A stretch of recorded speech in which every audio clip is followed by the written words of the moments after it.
ઓમ નમસ્કાર. મનનો ખેલ. મન હોય તો માળવે જવાય. આ મનનો ખેલ છે મિત્રો, કે મન આપણું કોઈ પણ કાર્યમાં પૂરેપૂરું પરોવાય તો જ આપણે એ કાર્ય સરસ રીતે કરી શકીએ છીએ. તો આ રીતે યોગનું પણ આ રીતે જ છે. યોગ અને પ્રાણાયામ કરવા, પણ જો આપણું મન યોગમાં ન હોય તો આપણે યોગ કરી શકતા નથી મિત્રો. અને પ્રાણાયામ યોગમાં એટલી જબરજસ્ત તાકાત છે કે આ મન ઉપર કંટ્રોલિંગ પાવર મેળવી શકો મિત્રો. શરીર, મન અને આત્માનું જોડાણ એટલે યોગ. મન ઉપર કંટ્રોલિંગ તમારે મેળવવું હોય તો પ્રાણાયામ કરવા ખૂબ જરૂરી છે. આ ચોક્કસ 100% મન ઉપર કંટ્રોલિંગ પાવર આપણે મેળવી શકીએ નહીં, કારણ કે હજારો ઘોડા ઉપર અસવાર છે. અને મન કેવું છે? માકડા જેવું છે, ભટકતું છે. તમે આંખો બંધ કરીને આ રીતે બેસી જાઓ, 5 મિનિટ ક્યારેક અખતરો કરજો, પછી જોવાનું મન તમારું ક્યાં ક્યાં ફરે છે. તો 5 જ મિનિટની અંદર તમે આંખો ખોલીને જોશો તો તમારું મન કેટલી જગ્યાએ ફરી આવશે. આ મનનો ખેલ છે મિત્રો. અને પ્રાણાયામમાં એવી તાકાત છે કે આ મન ઉપર કંટ્રોલ લાવે છે અને નેગેટિવ, નકારાત્મક વિચારોમાંથી પોઝિટિવ તરફ પ્રાણાયામ લઈ જાય છે. શરીરની તંદુરસ્તી માટેના ઘણા બધા રસ્તાઓ છે, ઘણા બધા ઉપાયો આપણે કરીએ છીએ, કસરત કરીએ છીએ. દોડવાવાળા દોડવીરો દોડે છે, પણ સૌથી ઉપર હોય તો પ્રાણાયામ છે મિત્રો. અને આ લોકડાઉનની અંદર, આ કોરોના વાયરસના આ અરસાની અંદર તમે નજરે જોઈ લીધો મિત્રો કે આ યોગ જ એવી એક શરીરની તંદુરસ્તી માટેની પદ્ધતિ હતી કે જે ઘેર બેઠા કરી શકાય, અને આપણે કર્યા. ઘણા મિત્રો યોગ તરફ વળ્યા. આ વાતાવરણની અંદર ઘણા મિત્રો યોગ તરફ વળ્યા. અત્યારે ઘણા મિત્રો મને મળે છે, પણ રેગ્યુલર યોગ શરૂ કરી દીધા છે. પણ આના માટે તમારે મન ઉપર કંટ્રોલિંગ પાવર લાવવો જોઈએ. મનને મનાવવું પડે, યોગ તરફ મનને વાળવું પડે. એની મેળે ક્યારેય નહીં વળે. મનથી તમે નિશ્ચિત કરી નાખશો કે મારે યોગ કરવા છે તો જ તમે યોગ કરી શકશો, બાકી નહીં કરી શકો. કારણ કે મન, દાખલા તરીકે તમને ડાયાબિટીસ થયેલ હોય, ડૉક્ટરે કીધું એક ગળપણ નહીં ખાવાનું, પણ ગળપણ ભાળીને તરત તમે ગળપણ ખાવા તરફ પ્રેરાવ અને ગળપણ ખાઈ લો, તો એ તમારો કંટ્રોલ નથી મન ઉપર.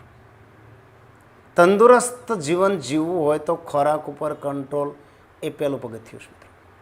ચોક્કસ ખોરાક ઉપર કંટ્રોલિંગ પાવર લાવશો તો ઓટોમેટિક તમે તંદુરસ્ત રહી શકશો. અને આ ખોરાક ઉપર કંટ્રોલ લાવવો હોય તો એ પ્રાણાયામ કરશો એટલે ઓટોમેટિક કંટ્રોલ આવશે મિત્રો. અને મનને મનાવવા માટેનું એક દૃષ્ટાંત છે. એક ઘોડેસવાર ઘોડા ઉપર બેસી જંગલની અંદર હાલ્યો જતો હતો. દૂર દૂર નીકળી ગયો, વચ્ચે ગયો એટલે એને તરસ લાગેલી. એટલે એણે વિચાર્યું કે ઘોડાને પણ પાણી પી લઉં, હું પણ પાણી પી લઉં. દૂર દૂર નજર કરી તો સામે એણે એક વાડી જોઈ. તરત પોતાનો ઘોડો તે તરફ લઈને ત્યાં ગયો અને વાડીએ જઈને જોયું તો કૂવો એણે જોયો. કૂવા ઉપર એક ગરેડી હતી અને ગરેડીએ દોરડું બાંધેલું અને દોરડું પાણીની અંદર રાખેલ, અને ગરેડીએ દોરડું બાંધેલું અને આગળ 2 બળદ જોડેલા. અને બળદ સાહેબની પાછળ ખેડૂત હતો. એ બળદને હાંકે એટલે દોરડું ખેંચાય એટલે ધીરે ધીરે ધીરે એ દોરડાની નીચે કોસ બાંધેલો, ગામડામાં કોહ કહેવાય, અને એ કોસ ચામડાનો બનાવેલો, એની અંદર પાણી ભરાય અને ધીરે ધીરે દોરડું આમ આગળ જાય એટલે કોસ ઉપર આવે અને એ પાણી કૂવાની બાજુમાં મોટું થાળું બનાવેલું, એ થાળાની અંદર પડે, પછી નીક કરેલી હોય એટલે ખેતરની અંદર જાય. આવી રીતે પહેલાં ખેતરોમાં પાણી પાતા. હવે તો ઘણો બધો વિકાસ થઈ ગયો છે. હવે આ ઘોડે સવારે ઘોડા ઉપર બેસી પોતાનો ઘોડો થાળા પાસે લઈ ગયો અને પાણી પાવાનો પ્રયત્ન કર્યો. પણ જે દોરડું બાંધેલું ત્યાં એ ગરેડી ઉપર અવાજ આવે, કીચુડ કીચુડ કીચુડ અવાજ આવે, અને એ અવાજ સાંભળી ઘોડો ભડકે અને થાળામાં પાણી ન પીવે. ઘણો પ્રયત્ન કર્યો પણ પાણી ન પીવે. એટલે ઘોડે સવાર ખેડૂત ઉપર ખીજાણો કે હવે તું તારું આ પાણીનો કોસ બંધ કરી દે, અવાજ બંધ કર તો હું મારા ઘોડાને પાણી પી લઉં. એટલે ખેડૂતે કીધું, ભાઈ જો હું બંધ કરી દઈશ તો થાળામાં પાણી કેવી રીતે આવશે? એ અવાજ ચાલુ રહેશે અને ઉપર હું કોસને લાવીશ તો કોસમાંથી પાણી થાળામાં પડશે અને તમારો ઘોડો પાણી પીશે. થાળામાં પાણી નહીં હોય પાણી કેવી રીતે પીશે? એના કરતાં એક કામ કરો, નીચે ઉતરી ઘોડાને તમે પંપાળો, એને ફોલાવો અને ધીરે ધીરે પાણી તરફ લઈ જાઓ. ઓટોમેટિક ઘોડો પાણી પી લેશે. અવાજ ચાલુ હશે તોય પાણી પી લેશે. ઘોડે સવાર નીચે ઉતર્યો, ઘોડાને પંપાળ્યો, એનો શરીર ઉપર હાથ ફેર્યો અને ધીરે ધીરે થાળા તરફ લઈ ગયો. કીચુડ કીચુડ અવાજ આવતો રહ્યો, છતાંય ઘોડો ધીરે ધીરે ધીરે પાણી તરફ ગયો અને પાણી પીવા લાગી ગયો. ધીરે ધીરે ધરાઈને પાણી પી લીધું. ભડકીને ભાગ્યો નહીં, પણ પાણી પી લીધું. પણ કેમ? કે એને પ્રયત્ન કર્યો, ઘોડાને ફોહલાવાનો, એને લાડ લડાવવાનો પ્રયત્ન કર્યો, એને પંપાળવાનો પ્રયત્ન કર્યો, એટલે ઘોડાએ પાણી પી લીધું અને ધરાઈને પાણી પી લીધું, પોતે પણ પાણી પી લીધું. એટલે આના ઉપરથી મારો કહેવાનો મતલબ કે મન આપણું આવું છે મિત્રો, ચંચળ છે, માકડા જેવું છે.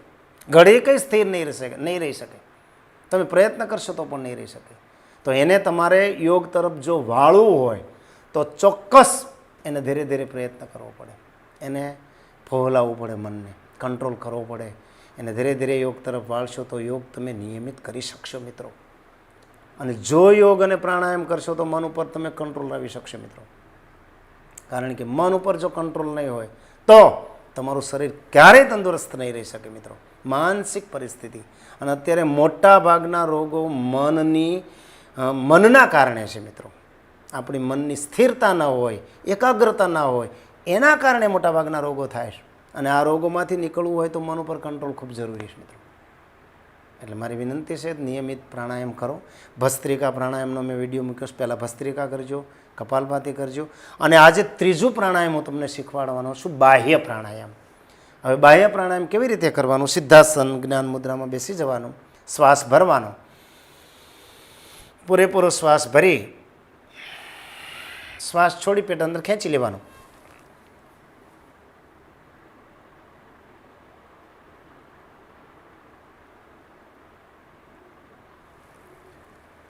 આ પ્રમાણે જેટલું રોકી શકાય એટલું રોકવાનો. ફરીથી શીખવાડી દઉં. શ્વાસ પૂરેપૂરો ભર્યો, છોડી દીધો, પેટ અંદર ચોંટાડી દેવાનું પૂરેપૂરું.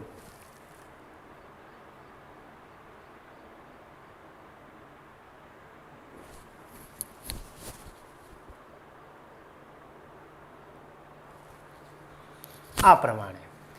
હવે આ પ્રાણાયામ તમે 3 થી 5 વખત કરી શકો છો. હાર્ટના પેશન્ટોએ બાહ્ય પ્રાણાયામ કરવું નહીં. 3 થી 5 વખત બાહ્ય પ્રાણાયામ કરી શકાય. શ્વાસ ભરી, શ્વાસને છોડી પેટ અંદર ખેંચી લેવાનું, ગરદન નીચી રાખી ઘડીક રોકી રાખવાનું, કુંભક કરવાનું. અને આ પ્રમાણે 3 થી 5 વખત 3 વખત કરશો તો પણ ચાલશે. પહેલું ભસ્ત્રિકા કરજો, બીજું કપાલભાતિ કરજો અને ત્રીજું આ બાહ્ય પ્રાણાયામ કરજો. આનાથી ગેસની તકલીફ મટી જશે, પેટની તકલીફ મટી જશે. કોઈ પણ પ્રકારનો દુખાવો પેટનો હશે તો ઓટોમેટિક રેડી થઈ જશે. બંને કિડની ઉપર એનો પ્રભાવ પડશે. મિત્રો, વજન પણ બિનજરૂરી આનાથી ઉતરે છે. આ સત્ય છે. નિયમિત યોગ સાથે જોડાઓ, પ્રાણાયામ કરો, તંદુરસ્ત જીવન જીવો. ભસ્ત્રિકા, કપાલભાતિ અને એના પછી બાહ્ય પ્રાણાયામ. હવે અગ્નિસાર, અનુલોમ વિલોમને આવા પ્રાણાયામો છે, એના વિડીયો હું પછી મૂકવાનો છું. તો મારી ચેનલને સબસ્ક્રાઈબ કરજો, લાઈક કરજો, શેર કરજો. વિડીયો ખોલો એટલે નીચે લાલ અક્ષરમાં સબસ્ક્રાઈબ લખેલું હોય, એને ક્લિક કરો એટલે સબસ્ક્રાઈબ થઈ જશે. અને આ રીતે સાથ અને સહકાર આપશો એવી વિનંતી. નમસ્કાર.